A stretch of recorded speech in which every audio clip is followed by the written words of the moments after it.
नमस्कार दोस्तों, मैं हूं सीएमए सिद्धार्थ सिन्हा और आप सबका स्वागत है हमारे यूट्यूब चैनल एफएनओ मंत्रा पे। जैसा कि दोस्तों आप जानते हैं कि इस चैनल पे हम फाइनेंशियल एक्सपर्ट्स, मार्केट एक्सपर्ट्स को इनवाइट करते रहते हैं और इसी क्रम में आज हमारे साथ जुड़ रहे हैं डॉक्टर सीएमए आर के महापात्रा सर, जो एक सर्टिफाइड रिटायरमेंट एडवाइजर हैं, म्यूचुअल फंड डिस्ट्रीब्यूटर हैं। सर एक ऑथर, ब्लॉगर, राइटर और स्पीकर भी हैं।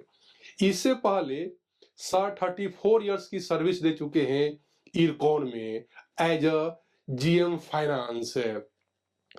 पोस्ट रिटायरमेंट सर मार्केट में काफी एक्टिवली काम कर रहे हैं और सर का जो पर्सोना है, जो बॉडी लैंग्वेज है, उसको देख के आपको एहसास तक नहीं होगा कि सर एक रिटायरी हैं यहाँ। तो दोस्तों आज हम सर से जानेंगे कि एक नए रिटेल इन्वेस्टर्स को म्यूचुअल फंड में इन्वेस्ट क्यों करना चाहिए। सर आपका बहुत बहुत स्वागत है हमारे यूट्यूब चैनल एफएनओ मंत्रा में। थैंक यू सिद्धार्थ, आपने मेरे को बुलाया आपका चैनल में, और ख़ास करके आपने न्यू इन्वेस्टर के बारे में जानना चाहते हो कि ये डायरेक्ट इक्विटी में करे बा म्यूचुअल फंड में करे बा और कोई प्रोडक्ट में करे जहाँ पे इनका ग्रोथ हो। सर इसके लिए मैं आभारी हूँ आपको वेलकम और सर। आपका दर्शक जो भी देख रहे हैं सर आज हम ऐसा कुछ डिस्कशन करेंगे कि इनको एक बेसिक फंडा जो निवेश का वो उनको समझ में आ जाएगा। बिल्कुल बिल्कुल सर। आपका सवाल का जो जवाब मैं इस तरीके से दे रहा हूँ कि डायरेक्ट इक्विटी और म्यूचुअल फंड, इसमें डिफरेंस क्या है। Okay sir. जहाँ पे डायरेक्ट इक्विटी होता है, कोई भी नया निवेशक है here to open a demat account, then कोई ब्रोकर का पास जाके डीमैट अकाउंट खोलेगा, उसका बाद वो जो इक्विटी उसको पसंद है लेगा सर। बिल्कुल। और मान लो कि सेम चीज वो म्यूचुअल फंड में कर रहा है, देन वो डीमैट अकाउंट खोलना नहीं पड़ेगा, वो डायरेक्ट कोई इंटरमीडिएट के थ्रू जाए बा म्यूचुअल फंड का साइट में जाए और जाके अपना कर सकता है। दोनों जगह में निवेश का जरिया जो है इसको एक सिलेक्शन प्रोसेस है। अगर डायरेक्ट इक्विटी में करता है तो कौन सा स्टॉक परचेज करेगा, बिल्कुल सर। उसमें लार्ज कैप में करेगा कि मिड कैप में करेगा कि स्मॉल में करेगा कि माइक्रो करेगा, उसका एक सिलेक्शन प्रोसेस है। बिल्कुल सर बिल्कुल। अगर वो म्यूचुअल फंड में जाता है वहां पे भी जाके कौन सा कैटेगरी फंड में निवेश करना है। बिल्कुल। कैटेगरी तो बहुत सारी है, मतलब लार्ज में है कि लार्ज एंड मिड में है कि स्मॉल में है कि मिड में है कि माइक्रो में है कि फ्लेक्सी में है कि हाइब्रिड में है कि हाइब्रिड में भी 3 कैटेगरी का होता है, conservative, mid and aggressive. Then आपका मल्टी कैप में है, मल्टी एसेट है, आपका जो निफ्टी का जो मिरर हम बोलते हैं इसको ईटीएफ बोलते हैं, निफ्टी 50 हो गया, बिल्कुल बा सेंसेक्स 30 हो गया, बा कोई बाहर का भी फंड आप ले सकते हो, इसको बोलते हैं fund of fund, F and F. Okay sir. मतलब जैसे भास्ट। इसके अलावा म्यूचुअल फंड में आपको कैटेगरी में भी 3 तरीका कैटेगरी होता है। Okay sir. एक है ओपन एंडेड, दूसरा होता है क्लोज एंडेड और तीसरा होता है interval. What is the difference between the 3 category?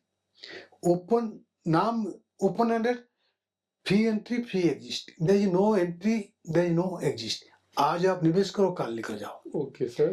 Close नाम है क्लोज एंडेड, दैट मीन्स ऐसे आपने 300 दिन बा 400 दिन बा 100 दिन एक डेट फिक्स किया जाता है। ओके। वो फंड खुलता है, 7 दिन 5 दिन सब्सक्रिप्शन लेता है, फिर जो उसका पीरियड होता है, पीरियड का बाद आपको पैसा मिल जाता है, that is called close ended fund. बिल्कुल सर। तीसरा कैटेगरी जो है इंटरवल फंड।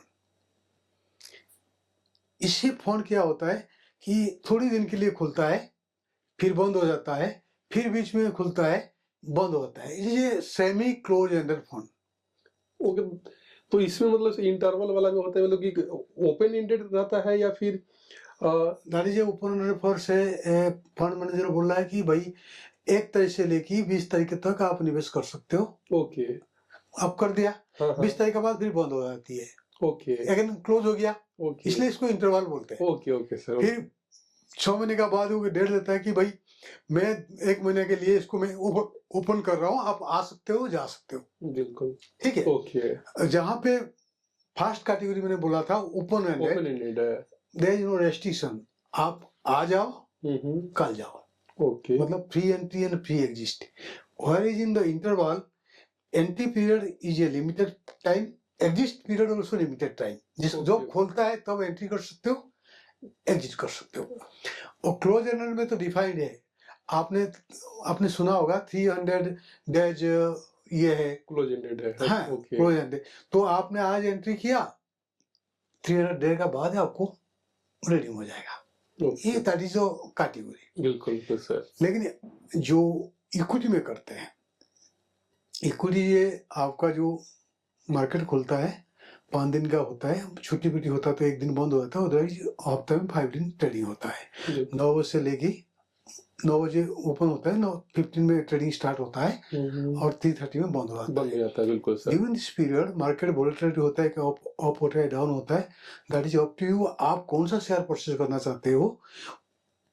अच्छा, उसमें भी एक बड़ा थ्योरी है, अगर आप चूज करोगे, कुछ होते हैं ट्रेडर सेम डे परचेज करते हैं, सेम डे सेल कर देते हैं, उनको हम ट्रेडर बोलते हैं। Okay sir. और जो निवेशक होते हैं लॉन्ग टर्म में करते हैं, वो अपना आज ले लिया है, एक प्रॉफिट का एक डिफाइंड परसेंटेज जो दिमाग में रखता है, से 20% होगा तो मैं प्रॉफिट ले लूंगा।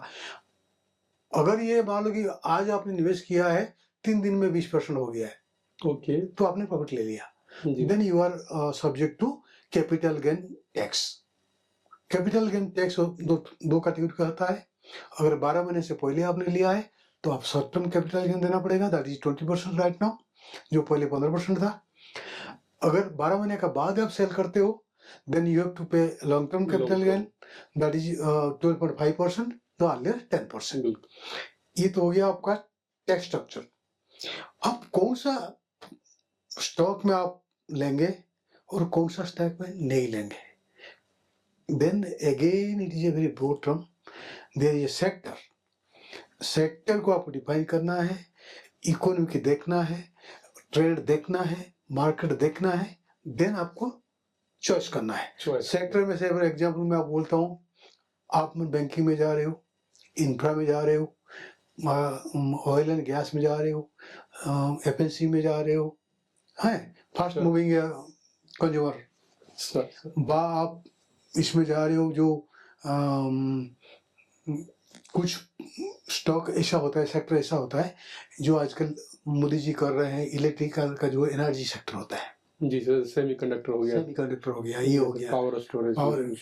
तो ये आपको थोड़ी सी, जो आपका निवेशक है, ये ऐसे आके करने से नहीं होगा, इनको थोड़ी सी पढ़ना पड़ेगा, ज्ञान लेना पड़ेगा, तब जाके ये जो फंड हम बोल रहे हैं, बा जो हम स्टॉक बोल रहे हैं, उसमें बेनिफिट होगा। हर जगह में आपको learning is a process, you have to learn. बिल्कुल, कुछ तो आपको करना पड़ेगा, देन आप घुसना पड़ेगा। अगर आप कुछ नहीं करते हो, आप then you have to go for a consultant जो सर्टिफाइड होते हैं, सेबी रजिस्टर्ड इन्वेस्टमेंट एडवाइजर होता है, आप हो जाइए, उनका पास अपना पोर्टफोलियो बनाइए, फिर जो जैसे सलाह देते हैं आप प्रोसेस करिए। बिल्कुल सर। लाइक दैट, अगर आप म्यूचुअल फंड में निवेश करना चाहते हो, जैसे कि मैं म्यूचुअल फंड डिस्ट्रीब्यूटर हूँ, मेरा पास आइए, मैं आपका पोर्टफोलियो देखूंगा, देखने के बाद आपका रिस्क एफर्टेड देखूंगा, देख के मैं आपको सजेस्ट करूंगा कि भाई ये निवेश करना है तो आप करना है।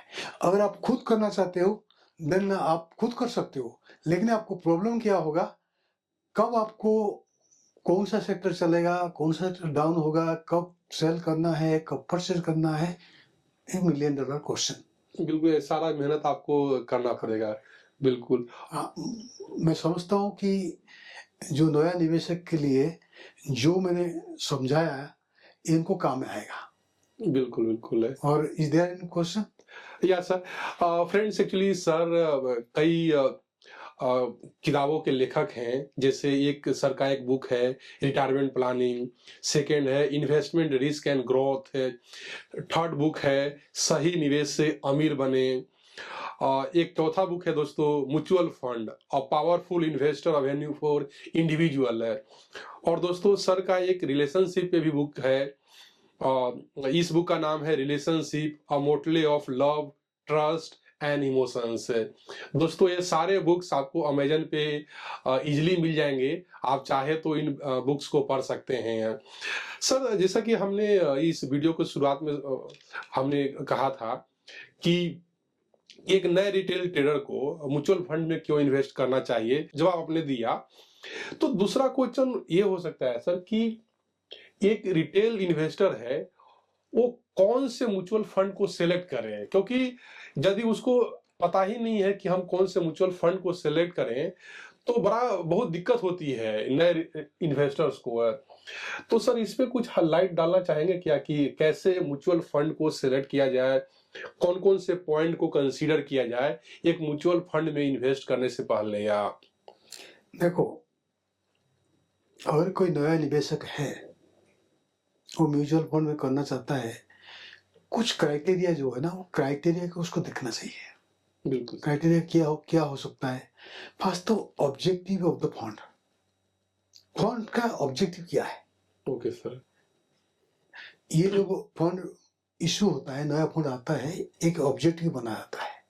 से फॉर एग्जाम्पल कुछ फंड होता है जो रिटायरी है उनको मंथली आता है, इनकम देना है, उसका ऑब्जेक्टिव क्या है?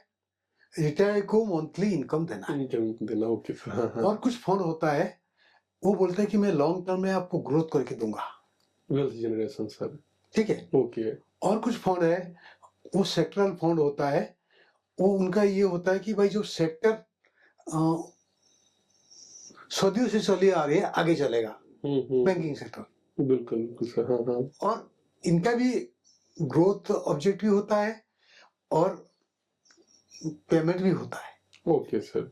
आजकल आपने टर्म सुना होगा SWP, systematic withdrawal plan. Plan. बिल्कुल सर। आप लमसम पैसा है लेके कोई फंड में डाल दिया है और आपने इंस्ट्रक्शन दिया है कि मैं हर महीना 1 तारीख को मेरे को सर्टेन अमाउंट से 15,000 के 20,000 what ever you want depend upon your requirement, आपने इंस्ट्रक्शन दे दिया है कि मेरे को चाहिए। आपने 10 लाख रुपया रख दिया, आप लगे मेरे 15 रुपया चाहिए। बिल्कुल सर। आपका फंड ग्रो होते रहेगा मार्केट के साथ साथ और आपको मंथली पेंशन आते रहेगा। बिल्कुल वो भी म्यूचुअल फंड का थ्रू आप कर सकते हैं। लेकिन अब सवाल उठता है क्राइटेरिया आप क्या देखोगे। हम बेसिक में आता है, एक तो आपका ऑब्जेक्टिव हो गया, देन हो गया आपका फंड मैनेजर। ओके। हर एक फंड को एक मैनेजर उसको मैनेज करता है। कई फंड में तो 3-4 मैनेजर करता है। ओके। सपोज एक हाइब्रिड प्रोडक्ट है जहाँ पे इक्विटी और डेब्ट है, दोनों है। ओके। डेब्ट के लिए अलग मैनेजर है, इक्विटी के लिए अलग मैनेजर है। अगर मैं आपको टोटल एसेट का बात करता हूँ, मल्टी एसेट फंड का बात करता हूँ, जहाँ पे आपको 3 फंड मैनेजर मिलेगा। एक इक्विटी के लिए मिलेगा, एक कमोडिटी के लिए मिलेगा, सिल्वर और गोल्ड के लिए, और एक आपका डेब्ट के लिए मिलेगा। Okay sir. हाँ हाँ। तो that means the role of a fund manager in a mutual fund is also vital in comparison to other criteria. तो हमने 2 क्राइटेरिया बोला आपको। फर्स्ट आपका ऑब्जेक्टिव ऑफ द फंड, आपको देखना है ये फंड का क्या ऑब्जेक्टिव है, आपका ऑब्जेक्टिव के साथ उसका तालमेल हो रहा है कि नहीं हो रहा है। बिल्कुल सर। और जिस फंड में आप लगा रहे हो वो फंड मैनेजर कितना साल का एक्सपीरियंस है, क्या ये 2 साल का है कि 10 साल का है, 25 साल का है। और कोई 25 साल का फंड मैनेजर आपका फंड को मैनेज कर रहा है, उसके लिए आप जो एक्सपेंस रेशियो दे रहे हो, एक्सपेंसेस क्यों दे रहे हो? You are paying certain person of the fund manager salary. बिल्कुल सर। बिल्कुल। क्योंकि mutual fund is a collection of pool money, सारी इन्वेस्टर का पैसा एक ही जगह में आता है, फिर उसी में जाके फिर ऑब्जेक्टिव का हिसाब में वो म्यूचुअल फंड मैनेजर इसको निवेश करता है, जो रिटर्न होता है फिर आपको LAV का हिसाब में दे देता है। ये म्यूचुअल फंड का कॉन्सेप्ट है। बिल्कुल सर। हाँ हाँ। ना क्लियर? अब आप एक 10 साल का फंड मैनेजर को अपना हायर किया और 2 साल का फंड मैनेजर को हायर किया और 30 साल का फंड मैनेजर को हायर किया है। मतलब आप एक्सपीरियंस की बात कर रहे हैं सर? नेचुरली हाँ, जो बिल्कुल 30 सर। साल का फंड मैनेजर है हाँ, सर। उसका तनख्वाह कितना होना चाहिए? बिल्कुल और जो ज़्यादा 10 साल का फंड मैनेजर है उसका तनख्वाह कितना होना चाहिए? और 2 साल का फंड मैनेजर का तनख्वाह कितना होना चाहिए? बिल्कुल sir. You are paying money for the experience because that fund manager will protect your fund and over the long run your fund will grow. या बिल्कुल परफॉर्मेंस सर, बिल्कुल। है हाँ, इसीलिए थर्ड क्राइटेरिया है एक्सपेंस रेशियो। बिल्कुल sir. है हाँ। अपार्ट फ्रॉम दैट आप रिस्क प्रोफाइल मैंने ऑलरेडी बोल चुका हूँ। फंड आपका ऑब्जेक्टिव के हिसाब में क्या चाहते हो, क्या ये डाइवर्सिफाई होना चाहिए, बा थीमेटिक होना चाहिए, बा सेक्टर होना चाहिए, वो एक होगा। देन पोर्टफोलियो क्वालिटी क्या है आपका, ओके सर। हाँ। और इसका साथ साथ आप रिस्क हो गया, पोर्टफोलियो हो गया, एक्सपेंसेस हो गया, ऑब्जेक्टिव हो गया। Then fee and charges. Fee and charges क्या है अभी तो नहीं लग रहा है, पहले क्या होता था, अगर म्यूचुअल फंड में आप एंट्री करते थे एंट्री लोड लगता था, ओके। और एक एग्जिट करोगे वो एग्जिट लोड लगेगा। तो सर अभी आपने बोला कि ये अभी नहीं लग रहा है, हाँ तो एज पर सेबी डायरेक्शन नहीं लग रहे हैं या हाँ, वो हाँ, सेबी ने हाँ। पहुंच कर दिया है? पहले जो इनिशियल स्टेज में एक्चुअली क्या है, आपने सुना होगा म्यूचुअल फंड भारत में कब आया? Unit 64। Okay sir. Everybody knows this is mutual fund, okay. But nobody knows it is mutual fund. Yes sir. Okay. UTI हाँ। यूटीआई यूनिट 64 चालू किया था। Concept is mutual fund. Okay. जो लोग यूनिट 64 लिया था, मतलब 10 रुपया का यूनिट जो आया था 60-70 रुपया तो गया है, मतलब कितना टाइम्स यू कैन इमेजिन। हाँ, बिल्कुल सर।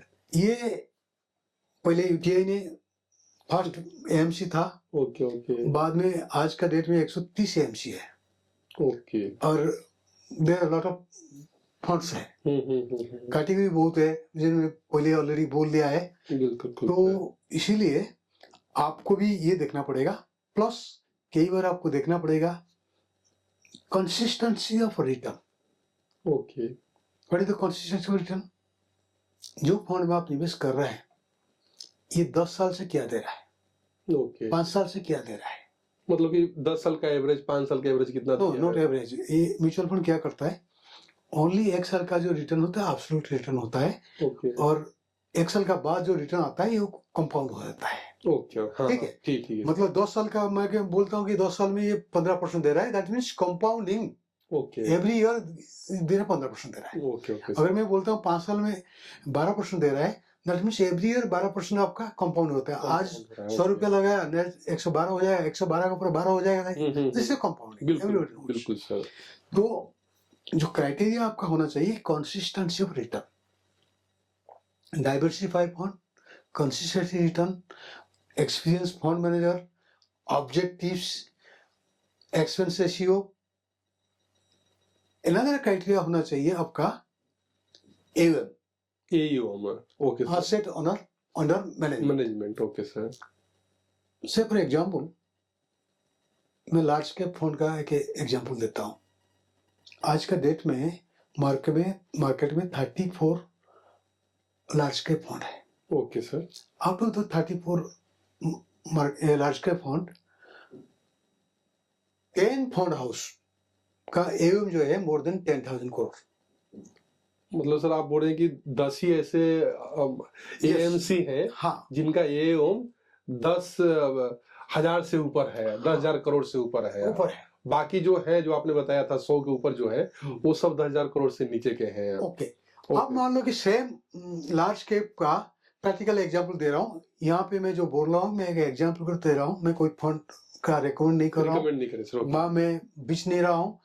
आप कभी भी निवेश करो, क्योंकि आजकल सेबी इसको बहुत टाइट ले रहा है। बिल्कुल। हम तो जस्ट एक एजुकेशनल पर्पस के लिए know about the fund, practical example दे रहा हूँ। हाँ सर। मान लो कि लार्ज कैप में जैसे मैंने बताया ओनली 10 लार्ज कैप फंड है, इसका एवं जो है 10,000 करोड़ से अबव है। Okay sir. और टॉप 3 में देखूंगा 3 फंड आएगा जिसमें आईसीआईसीआई प्रू लार्ज कैप, उसका एवं 75,000 करोड़ है। Okay sir. देन आपका एसबीआई आएगा, एसबीआई लार्ज कैप, उसका 55,000 करोड़ है, लगभग 54,000 समथिंग, 700 ओके समथिंग। ओके, हाँ हाँ ठीक है सर। और निपुण इंडिया लार्ज कैप आएगा जिसका 46,000 करीब है, 46 से 48,000 करोड़ करीब है। ओके सर, ठीक है। हाँ हाँ अब ये तीनों का आप देख लिया, एक 75,000 है, एक 56 है, एक 48 है। ओके सर, हाँ हाँ। अगर इसका रिटर्न परसेंट हम देखते हैं, आईसीआईसी दे रहा है 7.90 एक साल का, ओके और 3 साल का वो दे रहा है 17 पॉइंट समथिंग। ओके, 17% है। और ओके निपुणो दे रहा है 5.57, ओके सर, और ये 3 साल में दे रहा है लगभग 18.20%। ओके सर, हाँ हाँ however state bank of India large cap वो भी एक साल में 5.57 दे रहा है, और 3 साल में 13.45 दे रहा है। Okay sir. ये जो रिटर्न परसेंट दिया है वो कल का मार्केट का हिसाब में एकदम कल ओके, लेटेस्ट डेटा है sir. That means okay okay, ठीक है। हाँ हाँ सर। अब देखो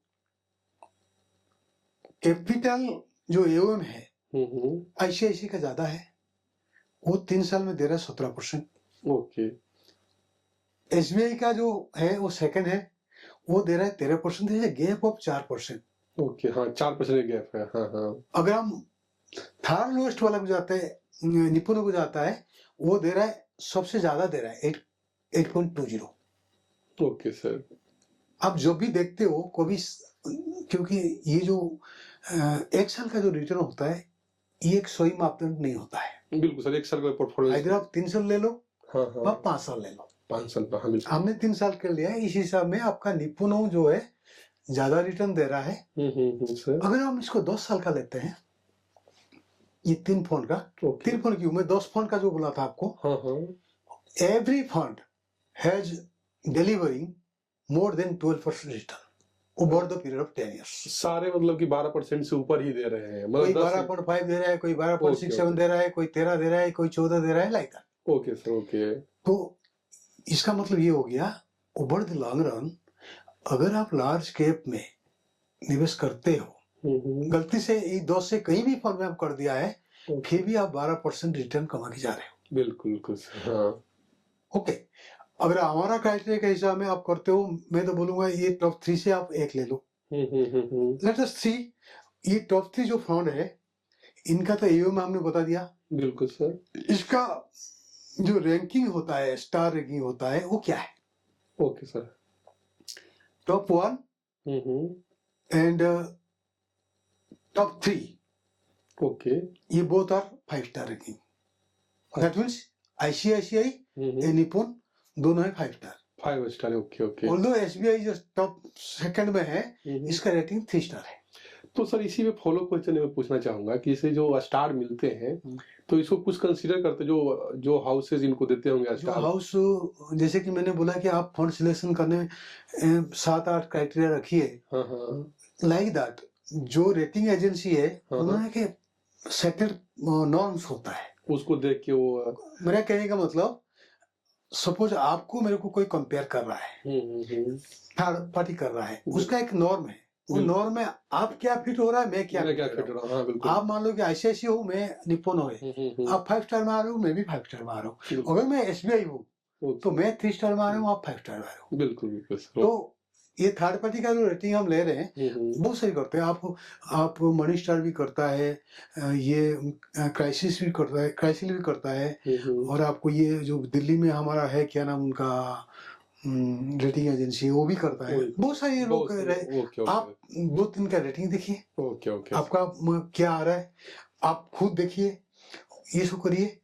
मतलब एक नया जो फर्स्ट टाइम निवेश कर रहा है उसको ब्लू चिप में करना चाहिए, मतलब लार्ज कैप में करना चाहिए। ओके ओके सर, हाँ हाँ, और ये क्राइटेरिया कुछ बनाना चाहिए। Okay okay sir. अगर मान लो थोड़ी देर के लिए सर ये कोई आदमी 200 रुपया निवेश करता है, 200 रुपया करता है, से हम पहले ले लेते हैं 10 साल के लिए। ओके, मतलब 10,000 का सिप करता है हर महीने, हर महीना सिप करता है।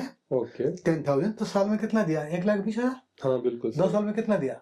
12 लाख रुपए दिया। 12 लाख, हाँ हाँ, उसका रिटर्न बन जाता है लगभग 12,42,000। दैट मीन्स उसको मिल जाता है 22.42 लाख। ओके ओके सर, मतलब अगर सेम इन्वेस्टर और 5 साल और बढ़ा देता है, ओके। मतलब एक्स्ट्रा कितना दिया, 6 लाख दिया, हम्म।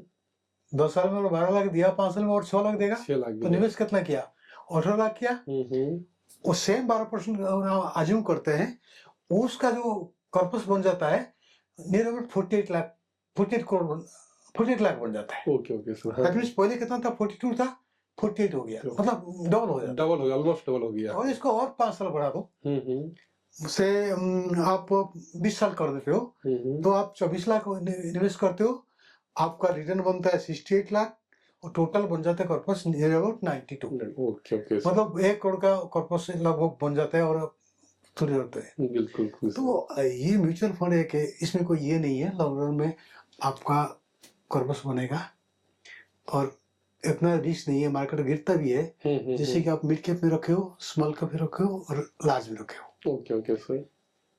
और लार्ज 10% गिरता है, मिड आपका 15 गिरेगा और स्मॉल आपका 25 गिरेगा। ओके, हाँ हाँ हाँ, तो आपका रिस्क कैपेसिटी कितना है ओके। और आप कितना ले सकते हो। हम्म। If you're a young, then मैं बोलूंगा आप लार्ज और का साथ साथ भी आप मिड और स्मॉल भी करिए। मिड के बस और कोई 50 साल का आसपास हो गया है तो हम इसको बोलेंगे भाई स्मॉल में मत जाओ, बिल्कुल भाई जितना पैसा है आप लार्ज में रहो, क्योंकि आप इतना वोलेटिलिटी झेल नहीं झेलने पे जो झेल सकते हो कर सकते हैं, कोई दिक्कत नहीं, बिल्कुल सर। क्योंकि इतना ही डाउन होगा। How can you measure this things, एक मेट्रिक होता है, आम पब्लिक तो कर नहीं पाएगा, लेकिन मैं आपको समझाता हूँ। Standard deviation risk profile, risk measurement होता है, ओके ओके। उसमें हम स्टैंडर्ड डिविएशन देखते हैं और बीटा देखते हैं, सरब देखते हैं, टेनर रेशियो देखते हैं और अल्फा देखते हैं। तो सर यहाँ पे एक नॉर्मल सवाल हो सकता है सर कि जो ये जो जार्गन है, फाइनेंशियल मैनेजमेंट का जो जार्गन है जो आपने बोला यहाँ पे, नॉर्मल इंसान को तो समझ में नहीं आता सर। और मैं तो बोलूंगा कि मेरे ख्याल से जो कुछ फाइनेंस प्रोफेशनल भी हैं शायद इन चीजों को उतना गहरी से नहीं देखते होंगे। तो सर ये जो आपने बोला, ये कितना इम्पोर्टेंस है, कितना जरूरी है चेक करना एक नए म्यूचुअल फंड इन्वेस्टर्स के लिए सर है? नहीं देखो, आजकल जरूरी इसलिए है, प्रॉब्लम क्या होता है मार्केट में, जो मेरा अनुभव है, जैसे आपने बोला कि फाइनेंस का आदमी हो के भी इनको पता नहीं है। हाँ, केवल बहुत होता है सर, बिल्कुल। ठीक है, तो नया निवेशक को क्या पता होगा, बिल्कुल सर, हाँ। ये ठीक है, Sharpe ratio sir, trader ratio बिल्कुल पता नहीं होगा। हाँ, तो आप इसको मैं के लेमैन का भाषा में आपको समझाता हूँ। आप मनी कंट्रोल जाइए, सर। जो फंड आप लेना चाहते हो मारिए, वो हम्म, आपको सारी रेशियो दिखाता है। ओके। ये रेशियो जो होता है ये एक दिन का नहीं होता है, ये भी 3 साल का ही डाटा लेके बनाता है, ओके। क्योंकि 1 साल का रेशियो में फर्क नहीं पड़ता। हम्म, आपको कैसे पढ़ोगे इसको, बिल्कुल से फॉर मैं एग्जाम्पल मैं आपको बताता हूँ। जो 3 फंड का हम बात कर रहे हैं, निपुण का बात करते हैं, निपुण India large cap, okay sir. उसका स्टैंडर्ड डेविएशन लगभग 10.84 है। ओके और हम आईसीआईसी का बात करते हैं, ओके, उसका स्टैंडर्ड डेविएशन लगभग 9% है। ठीक है सर। और एसबीआई का करते हैं, उसका स्टैंडर्ड डेविएशन जो है 9 है। इसका मतलब दो फंड का स्टैंडर्ड डेविएशन बराबर है, 9.2 9.5 आपको मान के चलो, और खाली निपुण का जो है 1% ज्यादा है। हाँ। लॉन्ग रन में 1% भी कुछ मायने नहीं रखता है। That means all the fund are same है। Let us see what is the beta. Beta क्या होता है, पहले ये जानना जरूरी है। हर एक फंड का एक बेंचमार्क होता है। ओके। सपोज आप लार्ज कैप में कर रहे हो, आपका बेंचमार्क निफ्टी 50 होता है। अगर आप मिड कैप में करते हो, आपका बेंचमार्क आपका आप स्मॉल कैप करते हो, बेंचमार्क अलग होता है। वो फिर वो स्मॉल कैप इंडेक्स होता है, यहाँ पे मिड कैप इंडेक्स होता है। दैट मीन्स जो फंड में आप कर रहे हो उसका बेंचमार्क अलग हो जाता है। हाँ, ये जो बीटा जो होता है, बीटा बेंचमार्क का बीटा होता है 1, ओके। इरेस्पेक्टिव ऑफ मार्केट, वो हमेशा एक होता है। और आपका फंड का बीटा मोर देन 1 होता है, दैट इज मोर वोलेटिलिटी, और बिल्कुल। लेस देन 1 होता है, कम वोलेटिलिटी। तो सर आपने ये जो बताया कि बीटा वाला जो कंसेप्ट बताया सर, तो एक जो नया म्यूचुअल फंड इन्वेस्टर है यार, कैसे इस चीज को आसान भाषा में समझे। मैं आपसे क्वेश्चन के तौर पे पूछ रहा हूँ सर, कि मान लो किसी म्यूचुअल फंड का बीटा 1 से ज्यादा है यार, और दूसरे म्यूचुअल फंड का बीटा जो है मान लेते हैं 1 से नीचे है, मान लेते हैं 0.5 है, तो म्यूचुअल फंड इन्वेस्टर किसको बेहतर समझे यार? ओके, मैं आप ही का एग्जांपल को मैं समझाता हूँ। Sir. Suppose A fund, fund A beta is more than 1, say 1.10, okay sir. and fund B beta is say 0.80. But both the fund A and fund B, उनका रिटर्न जो है एट पार है, मतलब 12% दे रहा है। बिल्कुल बिल्कुल।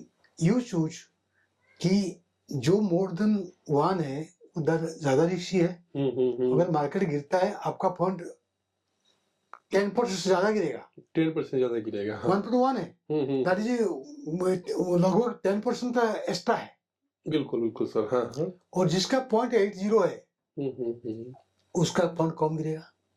तो सर मैं ये समझ पा रहा हूँ कि जो 2 म्यूचुअल फंड है और दोनों का रिटर्न सेम है, हाँ, लेकिन उनका जो बीटा है यार, एक का ज्यादा है एक का कम है, तो एक वाला सर बेहतर होगा इन्वेस्ट करने के लिए, यही ना? नहीं, जो 1 से कम आ रहा है इससे इन्वेस्ट करो।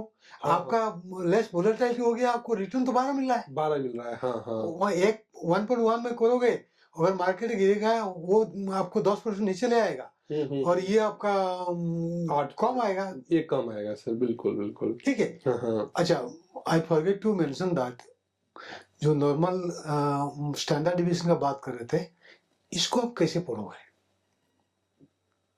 हाँ बिल्कुल बिल्कुल सर, एक नए निवेशक को तो समझ में नहीं कैसे आएगी। पड़ेगा? हाँ हाँ। इसको ये मान के चलो, से स्टैंडर्ड निपुणों का था 10 पॉइंट समथिंग था, 10.80 था, एंड आईसीआईसी में 9.12 था, और एसबीआई में 9.1 था। अगर मार्केट गिरता है, ये जो 10.1 है निपुणों का, इसका वोलेटिलिटी है प्लस माइनस 10.1। ओके। बढ़ेगा तो 10% बढ़ेगा, घटेगा तो 10% घटेगा। बिल्कुल बिल्कुल सर। हाँ हाँ। और आईसीआईसी का 9 है, उसका वोल्टेज प्लस माइनस 9 है। ओके। मतलब ये एक थंब रूल है कि जिस फंड में आप कर रहे हो, अगर इसका स्टैंडर्ड डिविएशन 10 होता है तो आप 10% नीचे जाने के लिए तैयार रहो और 10% ऊपर जाने के लिए तैयार हो। क्लियर ना? बिल्कुल सिंपल शब्दों में सर मैं बोलूं तो आप ये बोल रहे हैं कि यदि किसी म्यूचुअल फंड का स्टैंडर्ड डिविएशन 10% है, तो आप इसके लिए रेडी रहिए कि 10% नीचे जा सकता है, और साथ ही साथ 10% आपका जो फंड है ऊपर जा सकता है। It is applicable only normal course.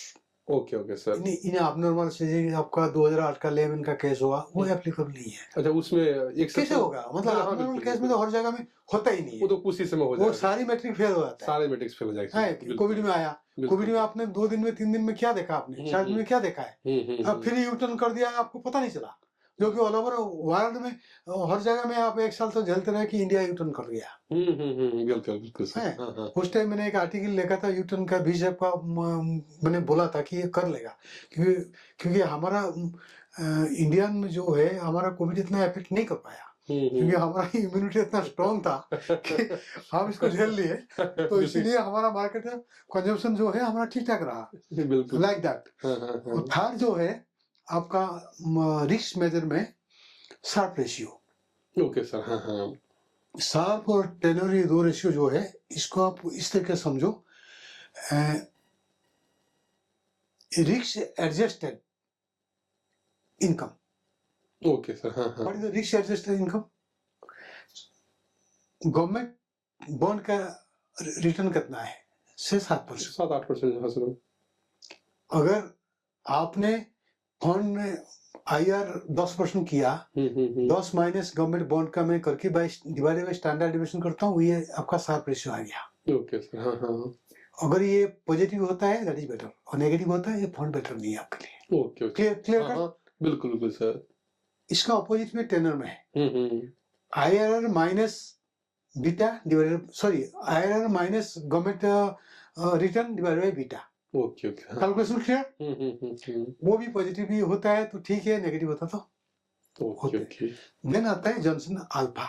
Okay, alpha simple भाषा में आपका फंड बेंचमार्क से कितना अल्फा जनरेट कर रहा है। ओके ओके, सपोज किसका अल्फा है 2, किसका 4, जिसका 2 है, अगर आपका बेंचमार्क निफ्टी 50 साल में 10% दे रहा है, ये 12% देगा। और ओके जिसका अल्फा 4 है, आपका निफ्टी 50 10% देगा, ये 14% देगा। ओके, जहां पे नेगेटिव मार्क अल्फा आ जाती है और जहां पे पॉजिटिव है, you choose the positive instead of negative. In the given example, SBI has alpha 0.46, whereas in ICICI is far better 4.09, okay and Nippon is 3.81. Sorry, okay okay, more or less Nippon and in our SBI. analysis हाँ हाँ, only Nippon and ICICI is passed. Okay okay sir, हाँ हाँ, Again, इसमें मैं थोड़ी सी आपको ज्ञान देता हूँ। अगर आप 200 रुपया इन्वेस्ट करना चाहते हो, हाँ हाँ सर, बिल्कुल, आपको डाइवर्सिफाई करिए। डाइवर्सिफाई 2 तरीका होता है। As I already told you, हर एक फंड का अलग अलग मैनेजर होता है।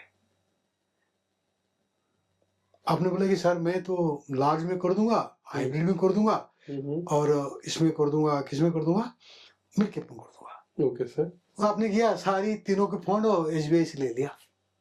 ओके, अब क्या होता है, SBI का जो फंड मैनेजर है, जो अभी जो फिलहाल जो कर रहे हैं, इनका नाम है मिस्टर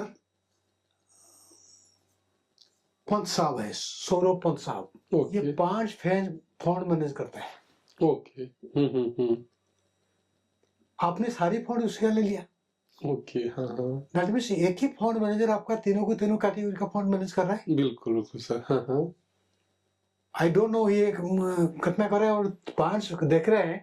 अगर आपने खाना खुश था 500 को 5 फंड ले लिया है, that means you are depend upon only one fund manager. One fund manager, बिल्कुल बिल्कुल सर, अगर मैं सेम चीज को मैं थोड़ा सा डाइवर्सिफाई करता हूँ, जैसे आपने बोला है निपुण और लार्ज से कोई एक ले लो, सॉरी निपुण और ICICI में कोई भी एक लार्ज कैप ले लो। मान लो कि आपने निपुण में लार्ज कैप ले लिया और ICICI में आपने हाइब्रिड ले लिया, ओके, और स्टेट बैंक में आपने मल्टी एसेट ले लिया। आपने क्या किया, आपने पूरा निवेश को डाइवर्सिफाई किया और 3 फंड मैनेजर को अलग अलग से आपने डाइवर्सिफाई कर दिया। बिल्कुल, दैट मीन्स 3 फंड हाउस से अलग अलग फंड का आपने ले लिया, एक लार्ज किया, एक मल्टी एसेट किया, एक एग्रेसिव हाइब्रिड कर दिया।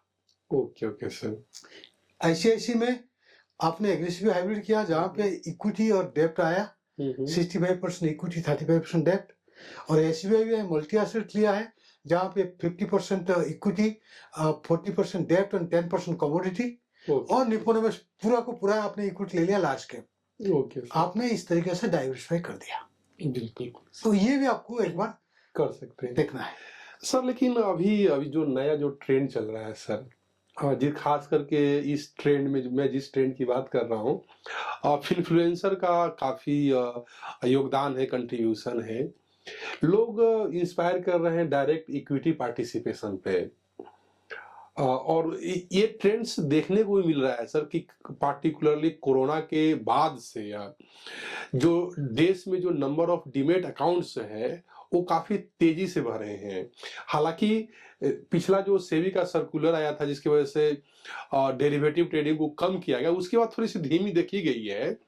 तो सर आप इसको कैसे देखते हैं कि कितना कैपिटल लोगों को डायरेक्ट इक्विटी में डालना चाहिए या डालना नहीं चाहिए? सर इस पे आपकी क्या राय है यार?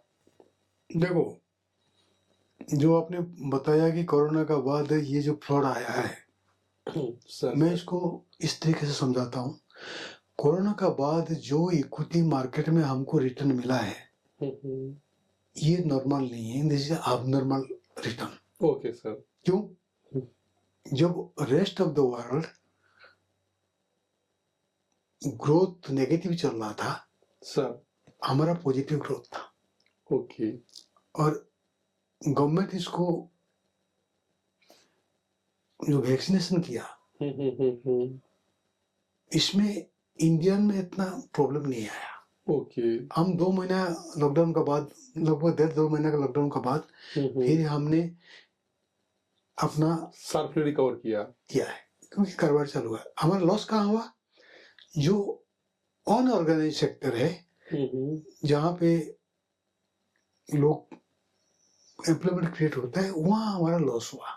Okay okay sir. हाँ उसमें क्या हुआ, गवर्नमेंट ने किया कुछ इंसेंटिव दिया, आज भी दे रहे हैं शायद। कुछ जो नया MSME बनाएगा उनका PF का 2-3% गवर्नमेंट दे रहा है।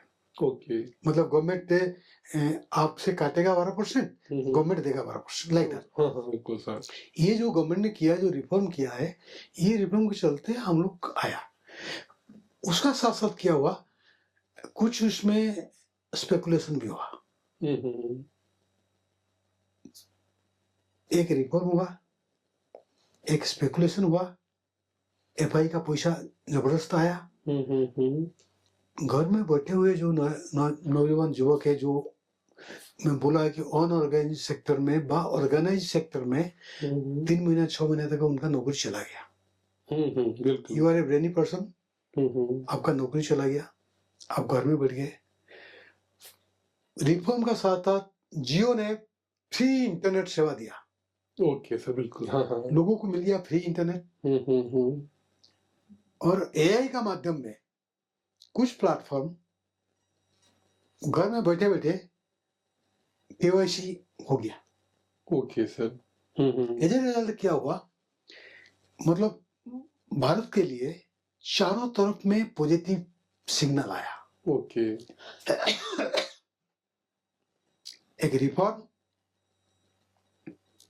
फ्री जियो सेवा, बिल्कुल सर। AI का KYC, केवाईसी बिल्कुल। ब्रेन था आपका, और घोड़ा भी चला, हाथी भी चला, बिल्ली भी चला, सब भी चला है। बिल्कुल बिल्कुल सर। म्यूचुअल फंड में आप जो बोल रहे हो, लार्ज कैप 14-15% दिया, मिड कैप 20 से 25% दिया, स्मॉल कैप तो 30%, 35%, 40%। मोतीलाल ओसवाल मिड कैप में तो 40% दिया है। Okay sir okay good. मतलब again I am telling you, it is example. मैं कोई फंड हाउस का रिकमेंड नहीं कर रहा। रेकमेंड नहीं कर रहा है, बिल्कुल क्योंकि हुआ है प्रैक्टिकल, आप देखिएगा तो ये रिटर्न मिला है। Okay okay sir. वो भूल जाओ। अब 1 साल से हम जूझ रहे हैं, 1% हम कमा नहीं पा रहे। बिल्कुल आपका निफ्टी 3% 4% दिया, मिड कैप 2-3% दिया है, और स्मॉल कैप माइनस में जा रहे हैं, माइनस में जा रहा है सर। बिल्कुल यही है। मैं पहले ही बताया था, अभी बता रहा हूँ। जो 20 साल का फंड मैनेजर है और जो 2 साल का फंड मैनेजर है, फर्क होता है। बिल्कुल बिल्कुल सर। नया जनरेशन जो आए हैं, उन्होंने कभी देखा ही नहीं है मार्केट कितना गिरता है। बिल्कुल सर। और एक चीज में जो आपका माध्यम में सब लोग को समझाना चाहता हूँ। मैं जब इरकन में काम कर रहा था सर, मैं हमारा जो ट्रस्ट है, PF ट्रस्ट है, उसका मैं मैनेज कर रहा था as a secretary. Okay okay sir. उस टाइम अरुण जेटली साहब हमारा फाइनेंस मिनिस्टर थे। ये फर्स्ट टाइम ये कॉन्सेप्ट लेके आए, PF का जो एक्चुअल एडिशन हो रहा है, ओके उसमें 7.5% इक्विटी में निवेश करना चाहिए। ओके। उस टाइम बहुत रजिस्ट्री हुआ, ये नहीं करना है भाई, हमारा इक्विटी में जाएगा, फंड चला जाएगा, ये चला जाएगा। एक मॉडल बना गया। फिर बाद में ये बोला गया कि भाई आप लोग एक्टिव फंड में मत करो, पैसिव में करो। और जो चाहे एक्टिव में करो, there is no bar, passive में तो ओनली ETF में करो। Okay okay. जहाँ पे एक्सपेंस रेशियो ना के बराबर होता है, 1 पॉइंट होता है, और जो अदर फंड में 1.3, 1.4, 1.5 vary from fund to fund. ये जो रिफॉर्म हुआ, पहले 7.5% रखा गया, उसका बाद 10, आज का डेट में 15% हो गया। Okay sir. You just think, पहले आप नौकरी कर रहे हो, आपका 12% पीएफ में जा रहा है और गवर्नमेंट 12% दे रहा है। आउट ऑफ द 24% जो एक्रेशन हो रहा है उसमें 7.5% आपका इक्विटी में चला गया। Okay okay sir. हाँ, अब 5.5 सब्सिक्वेंटली बढ़ते बढ़ते 15% हो गया। ओके ये एक बहुत बड़ा कॉर्पस कैपिटल मार्केट में आया। That is called reform impact, okay sir. जो आम पब्लिक की समझ में आता है। उस टाइम मैंने एक आर्टिकल लिखा था, ओके तो उसमें मैंने ये बोला था कि ये जो रिफॉर्म हो रहा है ये हमारा कैपिटल मार्केट को बूस्ट करेगा, ओके क्योंकि वी आर डिपेंड अपॉन। मैं एक डाटा शेयर करना चाहता हूँ। ओके एफआई का जो होल्डिंग था इंडियन इक्विटी मार्केट में बिफोर 3 इयर्स का ये डाटा है, लगभग 27% था। ओके ठीक है सर। डीआई का जो होल्डिंग था 11% था। 27% वर्सेस 11% है। पहले क्या होता था, हाँ हाँ जब एफआई बेचते थे धड़ से गिर जाते मार्केट थे। गिरा था। हाँ हाँ आपने देखा होगा अभी जो 3 साल से मार्केट गिर नहीं रहा है। नहीं गिर रहा है। बिल्कुल बिल्कुल। उसका कारण क्या है? कारण ये है, ये एनपीएस का पैसा, ईपीएफओ का पैसा, कोविड का बाद जो नया यंग जनरेशन यंग जनरेशन का डिमांड भंडाफोड़ खुला हुआ है, खुलने का बाद इनका एसआईपी हर महीना आज का डेट में 25,000 करोड़ रहा है। बिल्कुल बिल्कुल सर। 16,000 25,000 करोड़ से बढ़ते बढ़ते, सॉरी 10,000 करोड़ से 2 साल से बढ़ते बढ़ते आज 25,7,000 करोड़ आ रहा है। करोड़ रहा है सर, बिल्कुल। दैट मीन्स आज का डेट में और एक कंपनी का जो आप इक्वेशन देखोगे, मार्केट देखोगे, लगभग डीआई का अगर 10% होता है तो रिटेल इन्वेस्टर का 7-8% है। 7-8% है, बिल्कुल बिल्कुल सर। ठीक है, बहुत बढ़िया है, हम ग्रो कर रहे हैं। एक इक्विटी जी एसेट क्लास, उसका रिटर्न भी हम उठा रहे हैं बिल्कुल लॉन्ग रन में। तो इसीलिए नया निवेशक का जो बात हो रहा है, थोड़ी तो ज्ञान इसको करना पड़ेगा। बिल्कुल लेकिन डायरेक्ट इक्विटी में मैं इनको रेकमेंड नहीं करूंगा। Okay sir. अगर करना है, I am not equity expert, मैं जस्ट अपना ये कर रहा हूँ क्योंकि इसके लिए knowledge share SEBI registered advisor बैठे हुए हैं, हाँ हाँ वो बताएंगे। लेकिन मैं इनको ये सलाह दूंगा, आपका पोर्टफोलियो में सिर्फ 8-10 फंड होना चाहिए, 8-10 स्टॉक होना चाहिए। Okay okay sir. वो डिफरेंट सेक्टर्स होना चाहिए। मान लो कि आपने कोई बैंकिंग में 2 ले लिया, आईटी में 2 ले लिया, ऑयल एंड गैस में ले लिया, एनबी मतलब फाइनेंस में जो उसमें ले लिया, बाय एनर्जी में ले लिया, बाय मैन्युफैक्चरिंग में ले लिया। इस तरीके से आप पोर्टफोलियो बनाइए। तो आप फर्टिलाइजर में ले लीजिए, बा गवर्नमेंट पीएसयू में ले लीजिए, 8-10 स्टॉक रखिए, उसका फंडामेंटल एनालिसिस करिए बिल्कुल सर। और टेक्निकल एनालिसिस करिए। जब ये डाउन हो, मार्केट वैल्यू से आपका इंटरेस्ट वैल्यू जो हो तो भी निवेश करिएगा। Okay okay sir. तो बेसिकली सर आप जो लोग बता रहे हैं कि यदि डायरेक्ट इक्विटी पार्टिसिपेशन करना है तो सर जैसा आप बोल रहे हैं कि आप सेबी रजिस्टर्ड जो इन्वेस्टमेंट एडवाइजर होते हैं या रिसर्च एनालिस्ट होते हैं, आप उनकी हेल्प ले सकते हैं। और यदि आप नहीं लेना चाहते हैं, यदि आप डायरेक्टली खुद से ही करना चाहते हैं, तो सर ने जैसा बोला कि आप अपने पोर्टफोलियो को डाइवर्सिफाइड कर लीजिए। कुछ फंड बैंकिंग में डाल दीजिए, कुछ फंड कमोडिटी में डाल दीजिए, कुछ आईटी में डाल दीजिए। तो इस तरह से सर बताना चाह रहे हैं। तो सर एक्चुअली ये हमारा सर इंटरव्यू काफी लंबा हो चुका है। आई थिंक ऑलमोस्ट ये 40 से 45 मिनट का हो चुका है। तो सर इसको एक लास्ट में आपसे क्वेश्चन पूछना चाहता हूँ सर कि सर एक जो नया म्यूचुअल फंड इन्वेस्टर है उसे कौन से म्यूचुअल फंड में इन्वेस्ट करना चाहिए? जैसे कि एक ब्रॉडली हम कैटेगराइज करते हैं कि लार्ज कैप है, मिड कैप है और स्मॉल कैप है।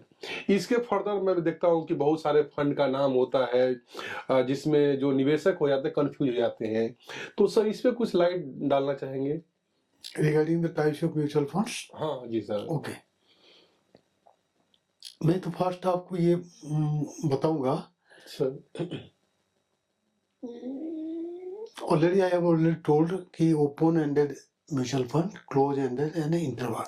सर अभी हम जो बात कर रहे हैं ओनली ओपन-एंडेड का कर रहा है। ओके ओके सर ओपन-एंडेड का अंदर में pure equity, hybrid and hybrid का अंदर में कमोडिटी और डेब्ट और इक्विटी भी है। जो ठीक है, तीनों होती है तीनों होती है। ओके ओके ओके, और उसमें जो टाइप्स होती है, अगर हम साइज में बात करते हैं, साइज में आपका 4 टाइप होता है। साइज मतलब company size, okay okay sir large company, बड़ा कंपनी, छोटा कंपनी। बड़ा कंपनी, मॉड्यूलर साइज कंपनी, छोटा कंपनी। ओके ओके जो बड़ा कंपनी होता है इसको हम बोलते हैं लार्ज कैप कंपनी, फंड का नाम होता है लार्ज कैप फंड। जो मिड साइज कंपनी होता है इसको बोलते हैं मिड कैप फंड। जो स्मॉल होता है इसको बोलते हैं स्मॉल कैप। स्मॉल कैप ये कंपनी का दायरा हम कैसे बनाते हैं? एज पर guidelines, top 100 companies in the Nifty okay sir is the large cap company.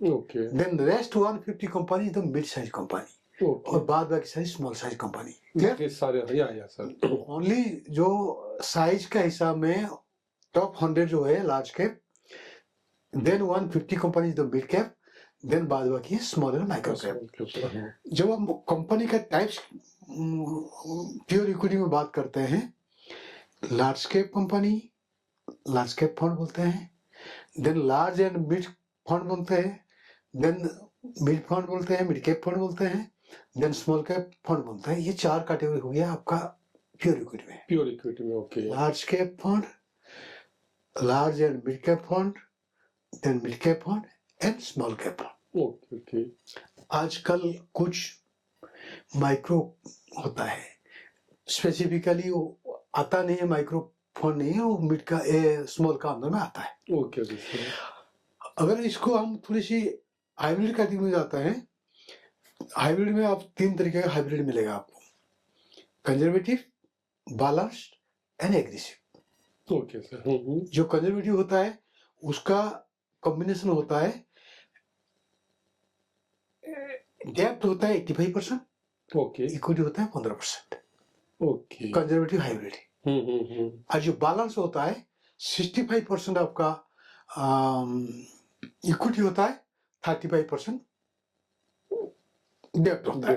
Okay और जो एग्रेसिव हाइब्रिड होता है ये 75% इक्विटी होता है और 25% डेट होता है लेकिन इसमें क्या है कि based on the market condition, fund manager क्या करता है, कई बार ये कोई हार्ड एंड फास्ट रूल नहीं है। 75 कभी 80 हो जाता है, ओके कभी ये 65 होता है।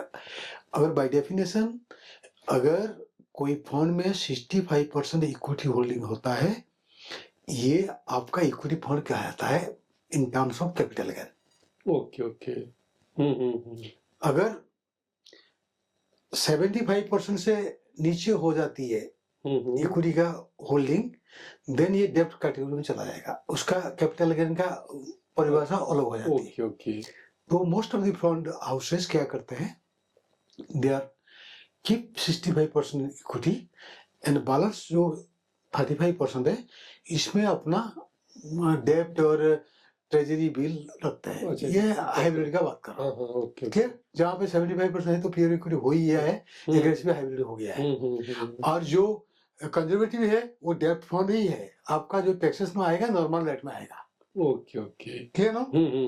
Okay.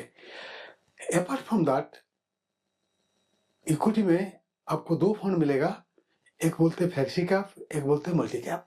Okay both are pure equity, but by definition of SEBI जो मल्टी कैप होते हैं they are bound to keep 25% of the each cap. That means fund manager had to invest 25% in large cap, 25% in mid cap, 25% in small cap. Okay बाद बाकी जो 25% है, it is the discretion of the fund manager. He may invest any category. Okay okay This is called multi cap. Flexi cap में ही 3 category आता है, there is no restriction. Okay It is the discretion of the fund manager. He may allocate 80% in the large cap, 20% in the rest of two, okay or 80% in the small cap. There is no restriction. Okay this is difference between flexi cap and multi cap. Okay okay as I already told you, two prominent fund houses champion in the flexi cap. Okay One is the Parag Parikh, another is the HDFC. Okay Both the fund manager more than 16 years of experience. Okay Okay. तो आपको ये देखना पड़ेगा कि आप कैसे diversify करके आप लगाते हो। जैसे पराग परीख का आपका जो फंड मैनेजर है राजीव ठाकर साहब है, उनका 16 साल का एक्सपीरियंस है। ओके और ऋषि जैन जो है एचडी का है, उनका 25 साल का एक्सपीरियंस है। Okay recently I think Rishi Jain resign किया है, कुछ ऐसे कुछ न्यूज चल रहा है, बट उससे क्या लगा मेरा फंड। हाँ फंड तो चलता ही रहेगा सर। अच्छा, दैट और भी फंड है, उसको हम बोलते हैं thematic fund, okay sectoral fund बा थीमेटिक फंड। ओके से कोई ओनली बैंक का निवेश करता है, वो आपका बैंकिंग सेक्टर का हो गया। कई मैन्युफैक्चरिंग में करता है, वो मैन्युफैक्चरिंग का हो गया। कोई डिफेंस में करता है, हो गया है। और कोई आपका एनर्जी में करता है। इस तरीके से वो सेक्टरल फंड होता है। ओके ओके सेक्टरल फंड में लॉन्ग टर्म में चलता नहीं है, इसलिए हार्डली 2-3 साल तक होता है, उसके बाद अपने आप से वो सेक्टर तो हाँ क्या बोलते हैं सर उसको? इसको experience fund manager, sorry experience advisor can advise when entry and when to exit. Okay आम पब्लिक के पास है नहीं है। और आम पब्लिक के मान लो कि कोई वेरी फैंसी होता है कि भाई मैं करूंगा, only banking sector can prevail, because ये सदाबहार है। ओके ओके मतलब कहीं भी गवर्नमेंट आए गवर्नमेंट जाए, जीडीपी ग्रोथ हुआ, डाउन हो गया, कोरोना आया, मार्केट क्रैश हुआ, बैंकिंग सेक्टर वो बढ़ती लॉन्ग रन में देता है। ओके ओके इसके अलावा और कोई सेक्टर देता नहीं है। Okay okay sir. और इसका अलावा अपार्ट फ्रॉम दैट एक निफ्टी है, जो इसको हम पैसिव फंड कहते हैं। ये जो पहले जो बोला एक्टिव फंड है। Active fund means fund manager is putting his brain manage the fund. और जो पैसिव होता है there is no brain, is only index का जो कंपोजिशन है उसी हिसाब में ही करना है। इन्वेस्ट कर इसलिए एक्टिव फंड में एक्सपेंस रेशियो ज्यादा होता है, पैसिव में कम होता है। पैसिव में बहुत कम होता है, 0.1, 0.20 होता है, और इन द एक्टिव में 1 point something होता है। Okay sir. ये डिपेंड ऑफ द फंडर्स। आपका सवाल जो था कि हम कैटेगरी के कैसे चुने गए, चुने, हाँ हाँ इसके अलावा कुछ सॉल्यूशन ओरिएंटेड फंड भी है। ओके अब देखा होगा HDFC retirement planning fund, okay HDFC child fund. ये क्या है? सॉल्यूशन ओरिएंटेड, एक इमोशनल एक गोल को बना के ओके ये लोग करते हैं। बेसिकली ये लोग क्या करते हैं, ये भी one kind of hybrid fund होता है। इक्विटी में नहीं करते हैं, कुछ इक्विटी में होता है, कुछ डेब्ट में होता है, होता है। ओके लेकिन ये सॉल्यूशन ओरिएंटेड होता है। इसमें कई बार लॉकिंग पीरियड हो जाता है। Apart from that in the old tax system ये फंड बहुत भी चला है, ईएलएसएस होता है, equity link saving scheme. Okay okay जहाँ पे आपको अंडर 80C का अंदर में 1.5 लाख का इनकम टैक्स का बेनिफिट मिल जाता है। आज के डेट में तो जरूरी नहीं है, because most of the tax payer converted to new tax regime, और ओल्ड का लगता नहीं है। फिर भी ये एक फंड है। इसमें क्या है कि आप जब भी निवेश करोगे 3 साल तक आपका लॉकिंग हो जाती है। लॉकिंग रहेगा। ओके लेकिन अपार्ट फ्रॉम दैट और जितना मैंने बोला है, कोई लॉकिंग नहीं है। ओके जैसे मैंने अर्लियर वीडियो में बोला था आपको, बा डिस्कस में बोला था, एंट्री फ्री लगता था, एग्जिट फ्री लगता था। कुछ फंड में जहाँ पे डेब्ट ओरिएंटेड फंड होता है, 1 साल का अंदर में अगर आप रिडीम करते हो देन 1% का आपका एग्जिट लोड लगता है। ओके वह आज के डेट में कहीं फंड में एंट्री लोड नहीं है। ओके ओके ठीक है, ये नॉटसल आपका overview of the mutual fund. Okay okay again I am told you, और कोई निवेश करना चाहता है, फर्स्ट गोल सेटिंग करो। गोल सेटिंग करने के बाद सिस्टमेटिकली निवेश करो। बिल्कुल, बिल्कुल, बिल्कुल। तो दोस्तों उम्मीद करता हूँ कि आपको ये वीडियो पसंद आई होगी। सर ने आपको बहुत वैल्यूएबल इनपुट्स दिए हैं, एजुकेशन दिए हैं, एजुकेशनल कंटेंट दिए हैं। और दोस्तों सवाल ये है कि हमें कौन से म्यूचुअल फंड को सेलेक्ट करना चाहिए, तो इस पे हम सर के साथ ही डिस्कशन करेंगे अगले वीडियो में। तो अगले वीडियो में हम डिटेल से समझेंगे कि कौन से फंड आपको सिलेक्ट करना चाहिए, क्या ऑब्जेक्टिव के आधार पे करना चाहिए या कंपनी के आधार पे करना चाहिए, या फिर और दूसरे जो क्राइटेरिया होते हैं, जैसे मतलब कि बैलेंस्ड हो गया, हाइब्रिड हो गया, या जो अग्रेसिव होते हैं, तो कौन से फंड में आपको सिलेक्ट करना चाहिए, इसकी डिस्कशन सर के साथ हम अगले वीडियो में करेंगे। आप